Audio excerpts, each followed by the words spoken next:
కృష్ణప్రసాద్, బావగారు. ఆ దత్తత ఏర్పాట్లేవో త్వరగా చూడు. అలాగే బావగారు.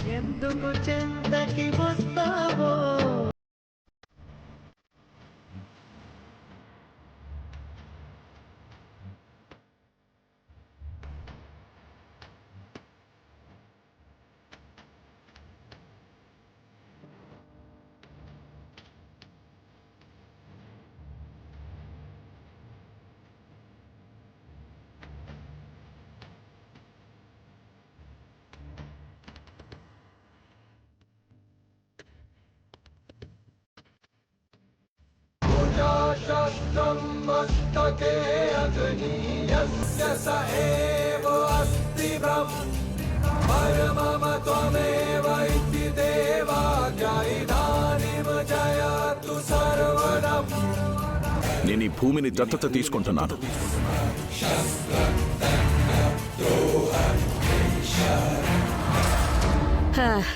అమ్మాయి, ఆరాటపు పెళ్లి కొడుకు పేరంటాల వెంట పడ్డాడు అని వెనకటికి ఒక సామెత ఉందిలే. ఇప్పుడు అదెందుకు గుర్తొచ్చింది? అలాంటవేంటమ్మాయి? ఆ గగన్ గాడు ఆరాటంగా భూమిని పెళ్లి చేసుకుందామని వచ్చేశాడు. అల్లుడు గారు పేరంటంగా భూమిని దత్తత తీసుకుంటాను అని శపథం చేశాడు. దత్తత అంటే సొంత కూతురు అయిపోవటమే అమ్మాయి. విచిత్రంగా సొంత కూతురు అయిపోతోంది.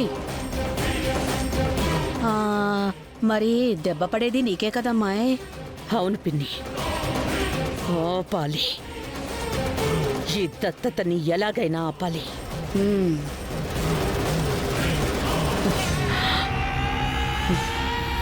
ఆపాలి.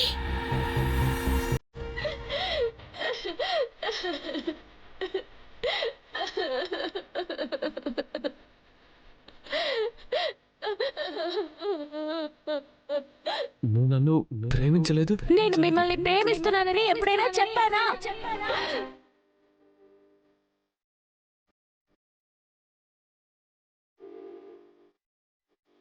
నేను ఒంటరిగా దొరికిన ప్రతిసారి మీరు చనువు తీసుకునే ప్రయత్నం చేశారు.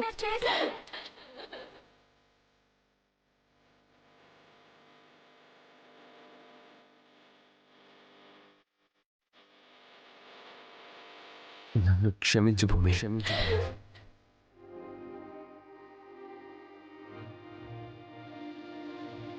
చనువుకి ప్రేమకి మధ్య తేడా తెలుసుకోలేకపోయాను.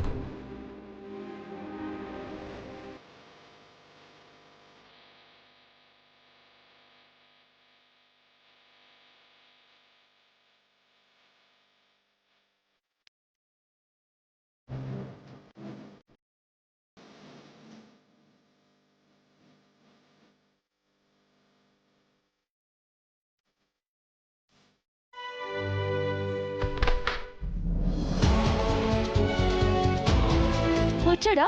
నా గగన్ బావ వచ్చాడా? నా కోసం మా బావ వచ్చాడా? పాపు, ఫస్ట్ నేను చెప్పేది సరిగ్గా విను. నేనెవరి మాట విన్ను. నా బావతో నేను వెళ్ళిపోతాను. ఒక్కటి పీకానంటేనా పిచ్చిదల్లా చేస్తున్నావు. ముందు చెప్పింది వెంట నేర్చుకో. వాడు నీ కోసం, నీ ప్రేమ కోసం రాలేదు. వాడు ప్రేమించింది భూమిని.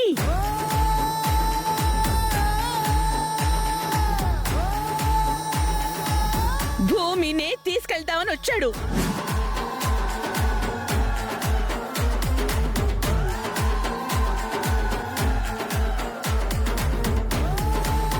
అబద్ధం. నువ్వు అబద్ధాలు చెప్తున్నావు. ఇదే నిజం. నీకోసం వచ్చేలా ఉంటే ఈ పాటికి నీతో పాటు వాణ్ణి కలిపి మీ డాడీ చంపేస్తుండేవారు. అప్పటికి వాడమ్మ శారద వాణ్ణి నువ్వు ప్రేమిస్తున్నావని నూరు పోయాలని చూసింది. లేదని కవర్ చేసుకోలేక చచ్చాననుకో.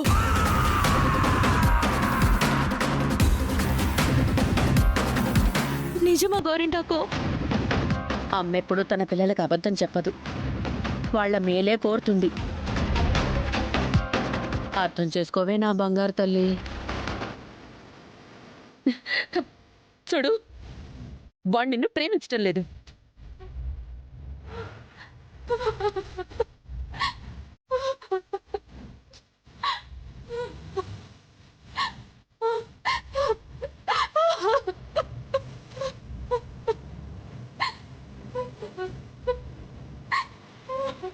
ఏడు, ఎంతైనా ఏడు.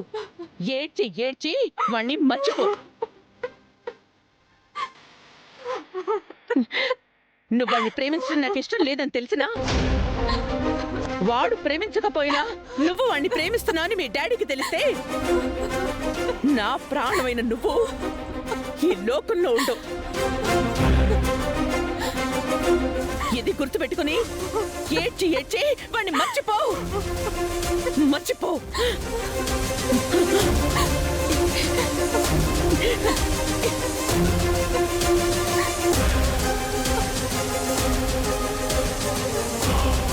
అమ్మాయి, నిజంగా ఇది వాణ్ణి మర్చిపోతుందంటావా?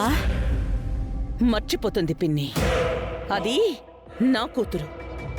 దాన్ని ఎలా మార్చుకోవాలో నాకు తెలుసు. కానీ ఇప్పుడు నా ముందున్న టెన్షన్ నా కూతురు కాదు. బావా ఆ భూమిని దత్త తీసుకోవాలనుకుంటున్నాడే అది. అది నువ్వు సొంతంగా చేసుకున్న సూసైడ్ లాంటిదమ్మాయి. ఇప్పుడు ఆలోచించి మాత్రం ఏం ప్రయోజనం ఉంది?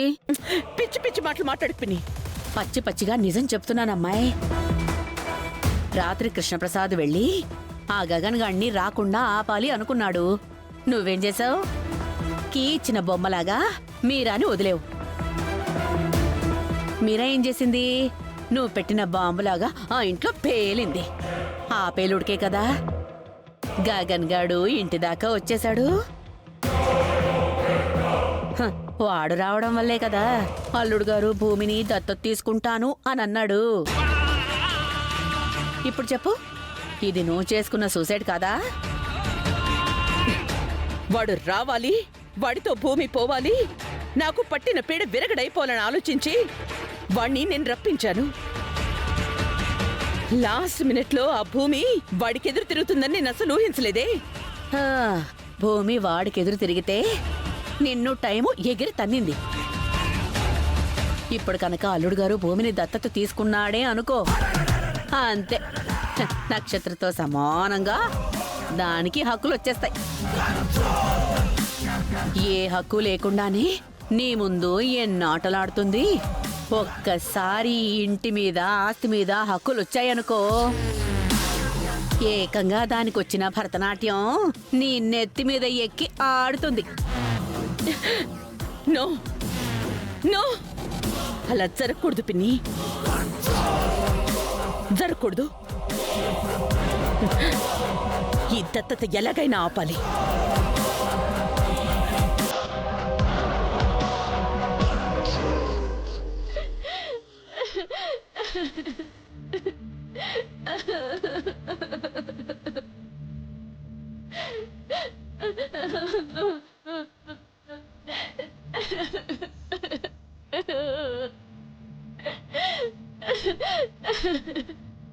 ఊరుకోమ్మా.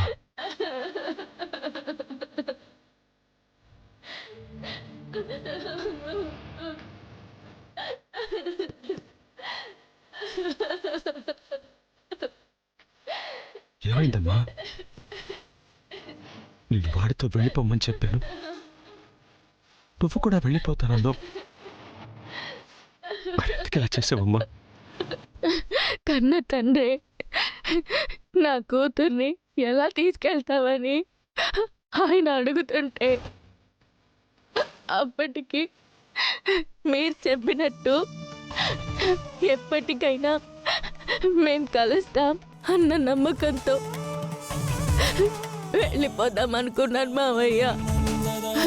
కానీ ఇదిగో తను నా కూతురు దత్తత తీసుకుంటున్నాను అని అన్నప్పుడు ఆ తండ్రి నమ్మకాన్ని మనసును విరిచి వెళ్ళిపోవడానికి నాకు మనసు రాలేదు మావయ్య. మరి వాడి మనసు విరిగిపోయింది కదమ్మా.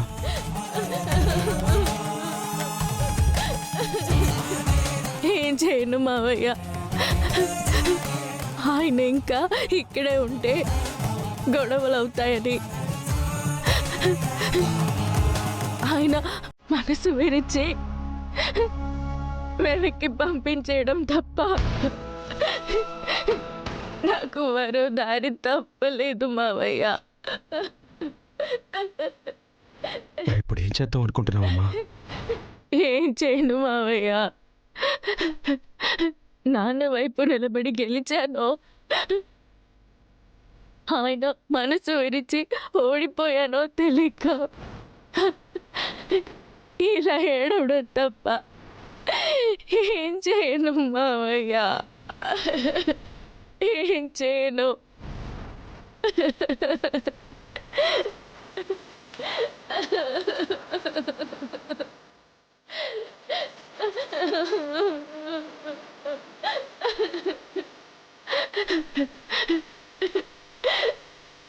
కల్మషం లేని మనుషులు మావయ్య వాళ్ళు. అలాంటి వాళ్ళని ఎన్నెన్ని మాటలు అన్నాను. ఈ పాపం ఊరికే పోదు. అమ్మలా గోరు ముద్దలు తినిపించిన ఆ శారద ఆంటీని నా మాటలతో బాధ పెట్టాను.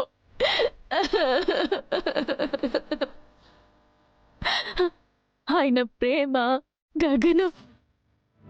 ఆయన ప్రేమలో సగం కూడా తిరిగి ఇవ్వలేని నేను నా మాటలతో చంపేశాను మావయ్య. ఆయన నువ్వు నన్ను ప్రేమించలేదు అని నా కళ్ళల్లో సూటిగా చూసిన ఆ క్షణం నాకుంటే ఆగిపోయింది మావయ్య.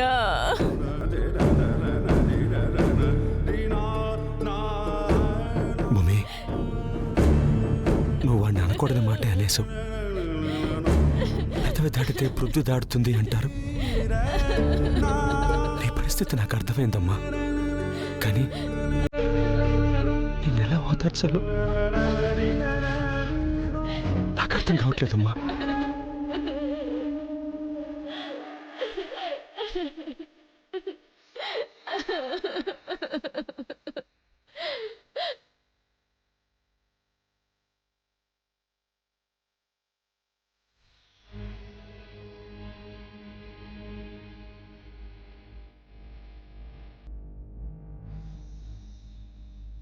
భూమి కూడా మామూలు మనిషి అని నిరూపించుకుందమ్మా. వాళ్ళని వెతుక్కుంటూ వచ్చినట్టు మొదట ఈ ఇంటికి వచ్చింది, ఆ తర్వాత ఆ ఇంటికి వెళ్ళింది. అంత ఆస్తి మనకు లేదు కదా, అందుకే ఆ ఇంట్లో ఉండడానికే ఇష్టపడింది. ఎన్నిసార్లు మనం రమ్మన్నా ఏదో ఒక వంక చెప్పుకొని తప్పించుకునేది. చివరికి వాళ్ళ కన్న వాళ్ళ ఆచూకి ఆ ఇంట్లో వాళ్ళకి తెలుసని అతి పెద్ద అబద్ధమాడి అక్కడే ఉండిపోయింది. ఈ రోజు ఆయన దత్తత తీసుకుంటున్నా అనేసరికి పరాయి వాళ్ళం కాదు, పరిచయమే లేని వాళ్ళం అయిపోయాం. దత్తత తీసుకుంటే నిజంగా ఆయన తండ్రి అయిపోతాడా? ఆయన కోసం అన్నయ్యని కాదంటుందా? అసలు అసలు అన్నయ్యకేం తక్కువని? చూస్తూ ఉండమ్మా, ఆ భూమి రోడ్డు మీద పడుతుంది. చివరికి మనమే దిక్కవుతాం. పూరి,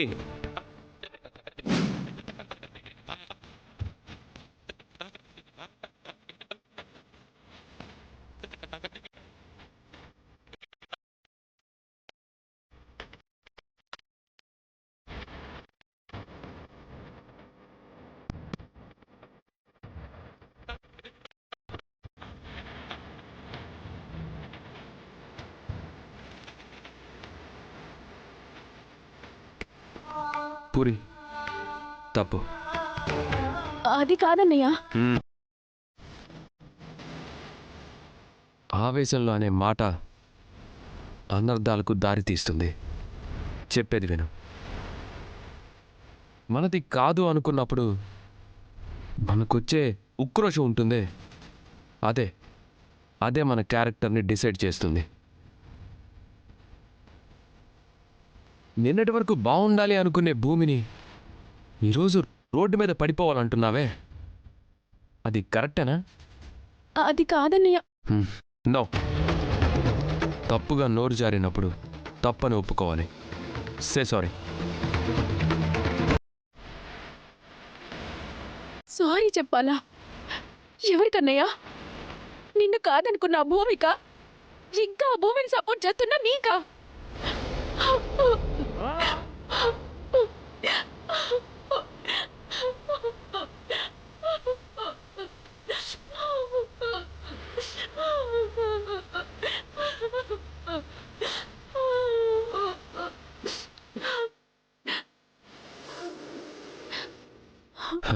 పూరి,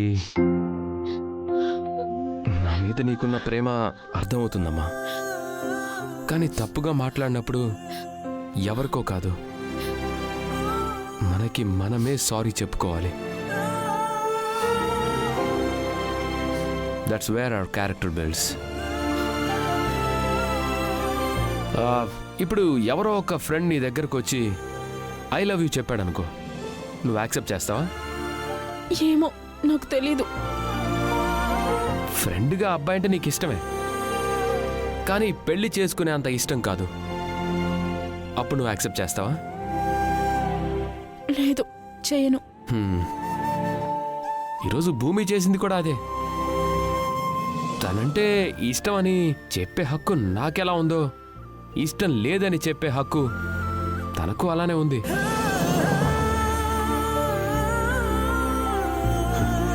లేదని చెప్పడంతో తన క్యారెక్టర్ మారిపోదు పూరి. అదే భూమి, అదే మంచితనం. కానీ అన్నయ్య, పూరి, నువ్వేమంటున్నావో నాకు అర్థమవుతుంది. ప్రేమించిన అమ్మాయి కాదంటే బ్రతకలేని బలహీనుడు కాదమ్మా నీ అన్నయ్య. అయినా ఇందులో తన తప్పే ఉంది. జస్ట్ ఆమెకి ఇష్టం లేదని చెప్పింది.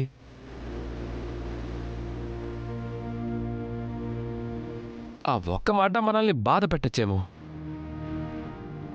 కానీ మన బాధ భూమి క్యారెక్టర్ని తగ్గించకూడదు. అర్థమవుతుందా? భూమి ఎప్పుడైనా ఎదురైతే పలకరించు, మాట్లాడు. ఆ పాత భూమిని చూసావే, అలానే చూడు.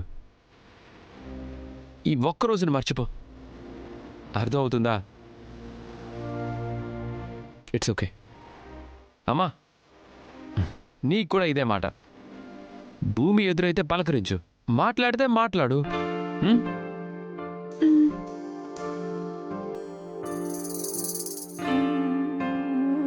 ఈ రోజుని మన జీవితాల్లో నుంచి తీసేద్దాం.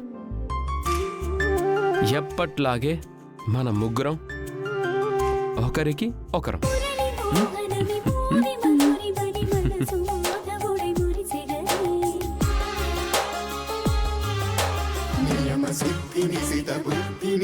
సిద్ధి శ్వాసాచలకే ప్రాణమే మనిషికి బ్రతుకు రాగపథమే.